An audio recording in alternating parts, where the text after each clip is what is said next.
मैं बार बार ये कहता हूं कि भारतीय जनता पार्टी को भ्रष्टाचार से कोई परहेज नहीं है, बल्कि भ्रष्टाचार की सबसे बड़ी संरक्षक पार्टी कोई अगर है तो वो है भारतीय जनता पार्टी। ये बात इलेक्टोरल बॉन्ड में भी सामने आ गई।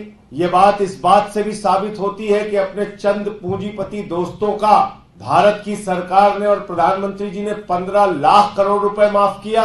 3.5 लाख करोड़ रुपए बैंकों के सेटलमेंट के जरिए चंद पूंजीपतियों का माफ किया गया।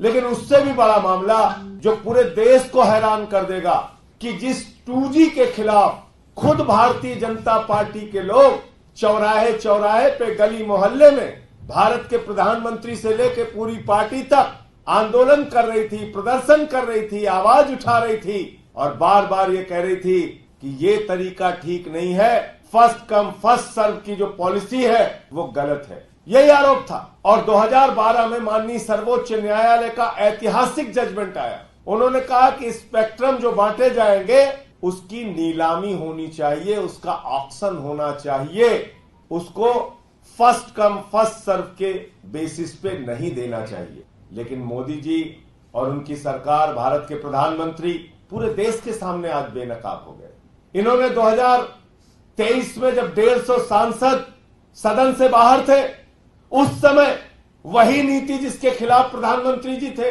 वही नीति जिसके खिलाफ भारतीय जनता पार्टी थी, वही नीति पास कर दी, पहले आओ पहले पाओ की नीति। एडमिनिस्ट्रेटिव प्रोसेस से स्पेक्ट्रम लाइसेंस देने की नीति देश की संसद में उस समय पास की गई जब लोकतंत्र की हत्या करके 150 सांसदों को निलंबित करके बाहर किया गया था। और अब सुप्रीम कोर्ट पहुंच गए तो सुप्रीम कोर्ट पहुंच गए, कहने लगे 5G का जो लाइसेंस है स्पेक्ट्रम का, वो लाइसेंस हमको पहले आओ पहले पाओ की नीति के आधार पर, यानी कि एडमिनिस्ट्रेटिव प्रोसेस के आधार पर वो लाइसेंस देने की हमें अनुमति दी जाए। पहले कानून पास किया और अब सुप्रीम कोर्ट पहुंच गए।